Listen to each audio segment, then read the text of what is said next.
Hello friends, good morning. Today we are going to explore the GST recent judgments in under the new law that is GST and explore judgments recently announced under the GST laws and covering the key decisions on topics such as the payment of tax installments, reverse charge into tax credit, intermediary services, and more. They stay informed on the significant legal development in the GST regime.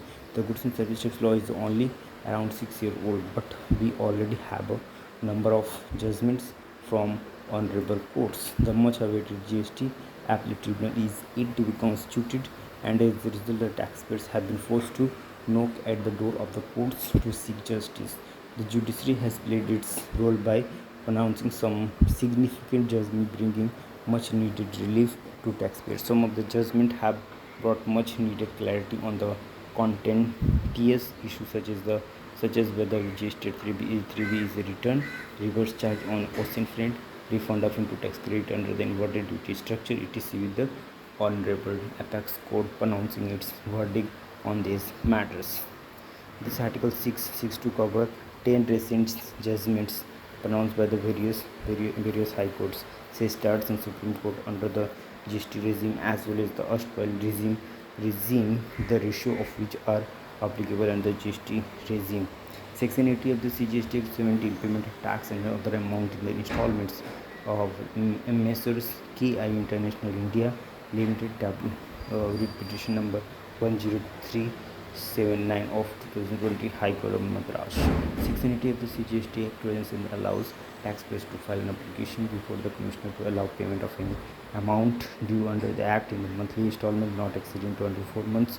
However, this facility is not available where the amount due is self-assessed in any return. In this case, there mismatch between the tax liability delayed by the petitioner in his Register 1 filed for the period in questions with tax liability declared in Register 3 being the lesser than that declared in Register 1.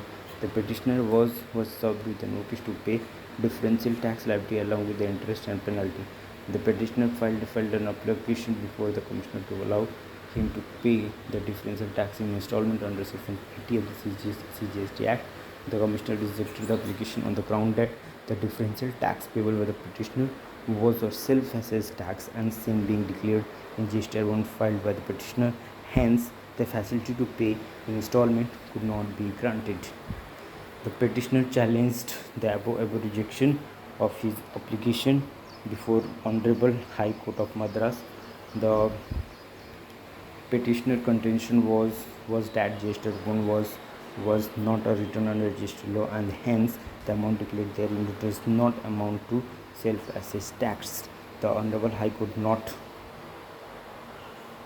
noted that Section 37 onwards still treats Section 48 falling under Chapter 9 and entitled returns proceed on basis that various forms prescribed for filing by the SC, either setting out details of inwards or outward supplies or tax credits, would all constitute returns. It also observed that inter alia Section 39 refers to a return of inward and outward supply of goods or services both, and that the return of outward supplies is in Form Register 1. Honorable High Court therefore concluded that the argument that Register 1 only deals with the details and would not constitute a statutory return is unacceptable and contrary to the scheme of the Act. The above judgment, while reaffirming that facility to pay any amount due under the Act is not available in respect of the self-assessed tax in returns, also put to rest any doubt as to whether Register 1 is the return under GST law or not. Carrying a physical copy of invoices is mandatory. Soft copy is not valid. Rule 138A of the CGST Act 2017. J.K. Jain, Bulltech India Private Limited versus Assistant Commissioner WPA 3415 of 2020 in Calcutta High Court. The question involved in this particular case was on invoice in physical form should accompany a consignment of goods being transported. The petitioner was penalized for not carrying the invoice in physical form, although e-way bill was accompanying the consignment. The petitioner's contention was that the Rule 138 does not provide for production of invoice in physical form, and that it would suffice if the person in charge of the complaint carries the invoice in electronic or digital form. The petitioner further contended that the Rule 138A1B specifically used the word physical form only in the context of e-way bill, and therefore only e-way bill has to be carried along with the consignment in the physical form. The Honorable High Court observed that the expression used in the heading of Rule 138A is clear that documents and devices to be carried by a person in charge of the conveyance included under subsection sub-rule 1A, the invoice. Also, it also observed that it is treat that the provision in the taxing statute has to be construed strictly, and no benevolent interpretation is available while construing taxing statute. When the said provision is specifically provided for that documents and services to be carried out by the person in charge of the conveyance, including the invoice, this clearly means that the invoice has to be carried in the physical form, and if the required shall be produced in its physical form. The Honorable Court provided an opportunity to the petitioner to produce the physical invoice before the authorities and directed the authorities to adjudicate the matter after considering the invoice so produced. The above judgment lays down in unambiguous terms that an invoice in the physical form should mandatorily accompany a consignment of the goods being transported.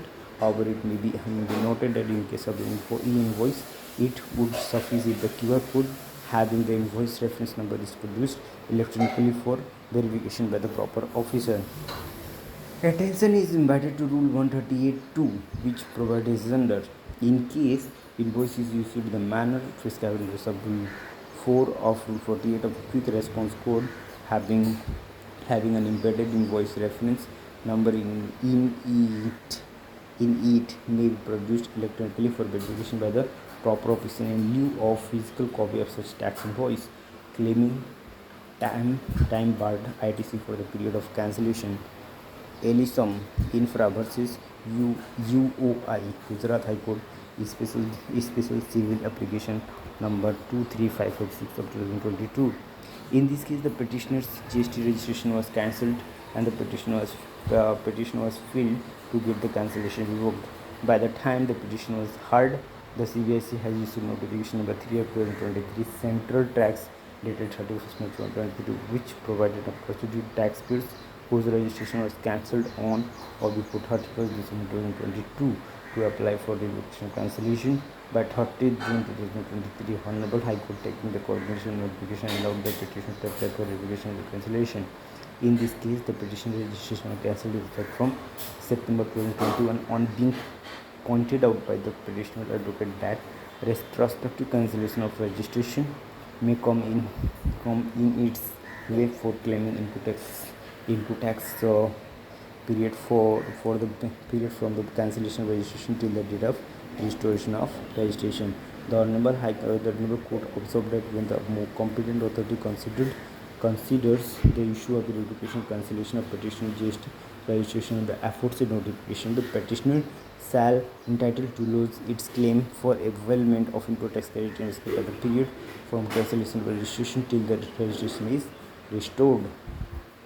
The Honorable Court has permitted the petitioner to claim input tax credit for the period from which its registration was cancelled, that is from the September 2021 to, despite the fact that the time limit for the input tax credit for the financial year 21-22 has already lapsed in view of the provision of section 16(4) CGS 2017. However, the ground on which such a time-barred claim was allowed have not been detailed in judgment. It needs to be seen whether the department files an appeal against this part of judgment.